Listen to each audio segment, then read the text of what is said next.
YouTube? That's it here. In this game today, I'm going to be showing you a 6v6 battle I played on my stream about a week ago. It's going to be me testing out my Volturn team and a couple other things against Roxfer, who's using a standard team. I don't know if it's a guy or a girl, but they saw me play it on my stream a bunch of games in a row, so they know all my items and all my strats, but it should still work out. I'm going to explain the basis of my team, and then we can get into the game.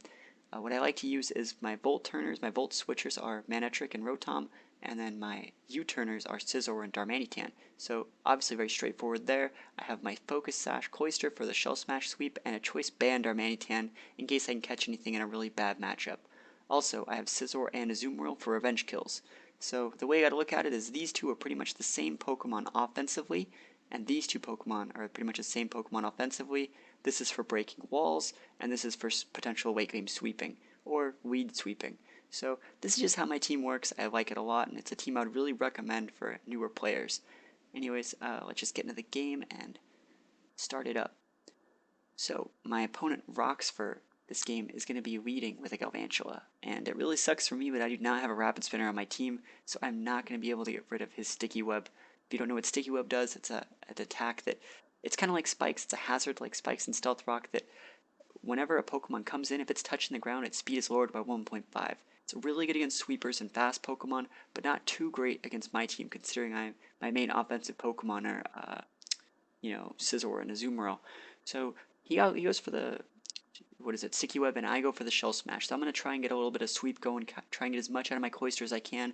I figured since he would be leading with the Galvantula, it'd be a good idea to bait with my Sash, because if he went for like a Thunder and it clocked my Sash, I'd clock a Shell Smash and kill him. So that was my plan. He didn't really fall for it. He went for the very safe Sticky Web instead. And now he goes into his Rotom to eat my Rock Blast, and I'm hoping that he goes for a Thunder attack here, but he's going to go for the standard Will-O-Wisp. I guess I should just put a King's Rock on here, because no one ever, tries to attack the Cloyster. They always think it's sashed, and King's Rock would be so much better in these situations. And the Will-O-Wisp is going to hit. That move got buffed to 85 in this gen, and there's not really all that much I can do. There's no real reason for me to switch, considering any more damage I do is just going to be great damage done. His team has a big weakness to Cloyster, other than these two Pokemon. So after I just soften these two up a little bit, the rest of the game should be easy. His Jellicent switches in on Rock Blast, and even though I'm burned, it still does a lot. You saw I got one of the crits, but it doesn't really matter on Rock Blast. But yeah, that still did a lot, even though I'm burned. And we see that he has lefties. And his lefties makes me think that he's going to be more defensive than, let's say, his Rotom is. So there's a couple things that could happen. He could go for a Scald, probably kill me, or he can try and go for like a Toxic or a Recover, expecting me to switch. So I decided, I'm already useless anyway since I'm burned. I'm just going to go for another Shell Smash. And obviously he's going to raise my special attack and attack sharply and my speed as well, and he does go for the Recover. So it was a really great call from me. And yeah, I'm pretty much back in the green. So I'm going to try and just take out this Jellicent, because once Jellicent's gone, it's a Darmanitan sweep time. He obviously knows that he's going to switch his Jellicent out for his Rotom, but Rotom's already nice and soft, so Rotom is going to eat the Rock Blast. I think I actually crit one of these two, but I know I don't need it. That's the second hit. Third hit, and that was a crit. And this is the fourth hit. So yeah, I didn't really need it, considering crits do like 1.5 damage in this gen, and I had 4 killed it. So it was lucky I got the crit, but I didn't even really need it. Just showcasing my skills, I guess.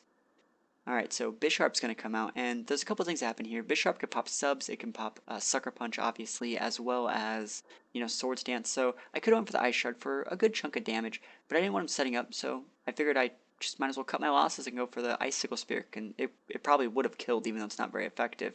And we see that he is Life Orb, so it's nice to see there's no Sash or Lumberry there. I decided to send in my Darmanitan to force a really bad matchup, and I do get caught in the Sticky Web, but he doesn't really want to fight me. He's going to decide to go into the safe play and go into his Jellicent to completely wall me out. And it would normally wall me out if I wasn't Choice Banned. So let's see how much this does. I know it does a lot. Yeah, so that's a little bit over half. So even with his lefties, I should still kill with one more. So that's really good to note. And I really think that Choice Band or Darmanitan is better in this team than a Choice Scarf one for situations just like this. If it was like adding Darmanitan into like Gen 6 meta, of course I would use a Scarf, but there's so many beefy tanks that are coming with the release of Pokebank that I think you really need the Choice Band. Alright, so Jellicent goes down. and he's going to send out his Dragonite. And there's a couple things that can happen here as well, just kind of like Bisharp. He can start Dragonancing and setting up, and I'm obviously choice man. I got to stay in and deal with it. I decided to stay in and just Flare Blitz to break his multi-scale, and he's going to Dragonance. Yeah, obviously the second thing other than Dragonancing was that he can kill me, but most people would just go for the Dragonance there, considering it's extremely safe, and we do see that he has leftovers on Dragonite as well. So I'm pretty much taking Time Bomb. I gotta try and kill this guy before he completely sets up, but I decided to withdraw and go into a Azumarill because I was really just feeling the Dragon Claw or Outrage, and I do get caught in the Sticky Web. That really sucks, and he does go for the Dragon Claw. So he's going to be about 98% now after this Leftovers proc, and that's a perfect place for me. He's at +1, but it's safe to withdraw here. I completely agree with his moves. He goes for the Bisharp, which I don't know why I swapped a Bisharp, though. Bisharp is a Dark Steel type, so my playoff's going to be hitting for neutral damage, and Bisharp isn't exactly the tankiest Pokemon. So Bisharp is going to eat the playoff, get pretty low, down in the red, and then he's going to go for, I don't know what he went for. It wasn't Sucker Punch. He's going to go down to the crit Aqua Jet, which I didn't need the crit. I was pretty sure he was using Iron Head, just to make sure I didn't use Belly Drum. So Lucario is going to come out. It's a shiny Lucario. That thing looks really sweet looking. And he's going to pop his Mega. Now, I think today or yesterday, this just went Uber on Smogon. So this is the last time you're going to see Mega Lucario, guys. And he goes for the Flash Cannon. So this is a special attack Lucario. We see a lot of these on ladder. And this is an Assault Vest Azumarill, so this is literally like your worst matchup. And I go for the Waterfall just because I wanted to be safe and be able to do a lot more damage. I could have probably killed with a superpower, but I just think the Waterfall's safe. He decides to switch into his Dragonite because he doesn't want to eat another one of those. He doesn't want to eat an Aqua Jet, that's what it was. And yeah, there's the Aqua Jet. Not going to do that much. It's going to do a little bit more than the leftovers for Store. And that's fine with me because now, like, oh, he's going to go for the Extreme Speed, but now his whole team can just, like, die to play roughs and stuff like that. So I go for the play rough and I actually missed the first one. That's extremely unlucky. I always seem to miss that move. That and Air Slash and Hurricane from my Vivillon I always seem to miss. So he goes for a second Extreme Speed, and it is going to kill my Azumarill. So what was a free victory with Azumarill turned into, oh man, I'm actually going to have to use like a third Pokemon, lol. So I don't think he's at full yet. I think he's about 99%, or else I would have just probably went for the Aqua Jet there. I do get caught in the Sticky Web, but he hasn't got a chance to get any Dragonances off. I'm going to finally pop my Mega. Remember, he already used his Mega Lucario this game into my Mega Manectric. Its ability becomes Intimidated at this point, which lowers the attack of the opposing Pokemon by 1.5.